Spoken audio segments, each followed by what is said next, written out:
Cara, Vai por um bom tempo sempre ainda. que se fala de aviação, a gente cai na parte de acidente, que é a parte Sim. que é, não é que mais preocupa, mas é a parte mais interessante de saber os porquês, né? Exato. Tem alguma medição de... A maior causa de queda de avião é Falha humana. sempre. A grande maioria. Tem algum caso que os humanos fizeram Ah. tudo certo e aí deu uma outra merda? Ou sempre tem que ter às vezes da por um- merda e o humano ainda... É porque assim, as pessoas ligam falha humana sempre ao piloto, né? É. Mas a falha humana não é sempre ao piloto. A falha humana, ela é qualquer coisa que... Alguma coisa foi mal feita na manutenção, por exemplo. Ah, tá. Já né? considera Já falha considera humana. uma falha humana, O cara né? que teria que ter trocado uma peça e não trocou, Exatamente. falha humana. Tá, entendi. Hoje em dia é muito difícil acontecer do nada do avião cair e na investigação não encontrar alguma falha humana no caminho, né? Até dar o exemplo do... Muita gente pergunta do voo 447 da Air France. Aquele que caiu no oceano, no Atlântico indo para Paris, do Rio de Janeiro para Paris.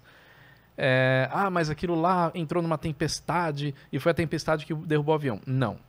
Não foi a tempestade que derrubou o avião. Aquilo lá foi um problema de gerenciamento de cabine, né? Que é o CRM, né? Que é o gerenciamento entre os pilotos ali. Por quê que não foi a tempestade? Porque antes daquele avião passar por lá, outros aviões passaram e depois que ele passou, outros aviões passaram. Então tiveram alguns problemas técnicos ali entre os tripulantes que acabaram resultando no acidente. Então, o acidente ele é uma soma de vários fatores até acontecer aquilo. Então, por isso que acaba sempre tendo uma falha humana no meio do caminho. Porque é difícil a máquina, ela... É que nem eu te pergunto, você está dirigindo na estrada, o motor para? O motor do seu carro para, do nada? Não, já aconteceu. Mas por algum motivo que ou você não pôs Manutenção, óleo... Manutenção. Então, agora, do nada... Foi sujeira no não sei aonde, a bomba e não sei o que, o carro parou. Então, mas é um problema de manutenção. Se eu tivesse feito tudo certinho, Exato. exatamente. É claro que se a gente pegar aviões mais antigos, né? O pessoal fala muito isso. Você esqueceu de citar o caso, né? Que eu fiz um vídeo, turbulência não derruba avião. Você esqueceu do caso do avião XYZ. Aí você vai ver um caso de 1960 que aconteceu, né? Então, claro que existem exceções. E se a gente falar da aviação anos 50, anos 60, que tinha muita coisa experimental naquela época, sim, os aviões desintegravam em voo. É mesmo? Você pega o Comet, por exemplo, o de Havilland Comet, primeiro avião comercial a jato do mundo. Voou a primeira vez, acho que em 1948. Cara, uma revolução, né? Tecnologia e tal. O avião desintegrava em voo. O que é desintegrar? Soltar as peças? Ele desmontava, ele implodia em voo. E por quê? E matava todo mundo. É uma falha humana? Teoricamente, não. Porque não é problema do piloto, não é problema da manutenção. Mas é um erro de projeto. Ah, tá. Entendeu? Por que isso acontecia? Porque as janelas do Comet eram quadradas. Já notou que as janelas dos aviões são arredondadas?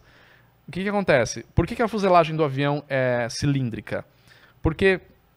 A gente volta na questão da Terra plana, né? A esfera é a forma mais fácil da matéria se comportar. É mesmo? Né? Porque você tem todas as direções da borda apontando, né, na mesma distância do eixo. Você tem o ponto central e toda a casca está na mesma distância do eixo. Então, isso para a matéria se formar é a forma mais fácil.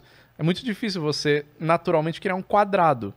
É só olhar as formas, né? É verdade, é verdade. Então, se você encher... Pedra quadrada não vê, você vê... Então, você pega, por exemplo, uma bolha de água, uma bolha de sabão. Por que ela fica em formato de esférico? Porque é a forma mais fácil que a matéria se encontra e também porque ela cria uma estrutura mais forte, né? E é isso que acontece com o cilindro. Você consegue distribuir essa carga igualmente em todo o cilindro. Se você tivesse cantos vivos... do tubo do charuto do avião, né? Então você distribui toda essa carga de pressão igualmente por toda a parede do avião. Se fosse quadrado, os cantos sofreriam mais, porque os cantos você vai sofrer uma fadiga muito maior. Por isso que os aviões são cilíndricos. No lance da janela. No lance da janela segue exatamente a mesma ideia. Você tem dois pedaços de papel sulfite aí pra gente demonstrar? Vamos fazer demonstrações. Vamos ver se a gente acha por aí.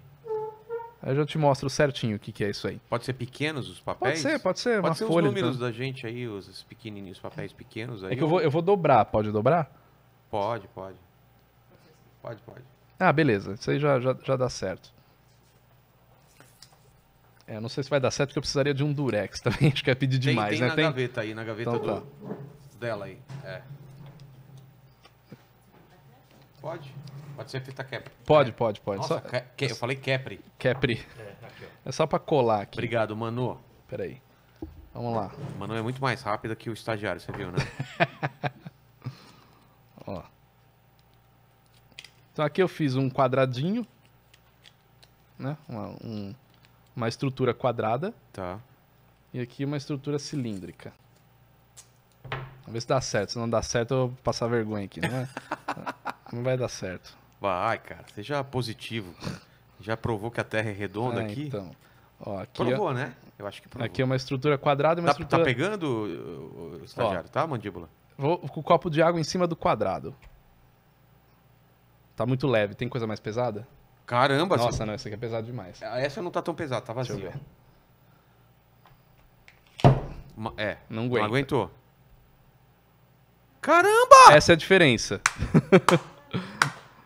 Né? Então o quadrado... Rapaz! Foi uma... Né? Por quê? Lá o que que aconteceu? Porque o que acontece? Aqui nos cantos você perde a estrutura. Você, com um canto vivo, ele fica mole. Ele sofre uma fadiga de material muito mais fácil.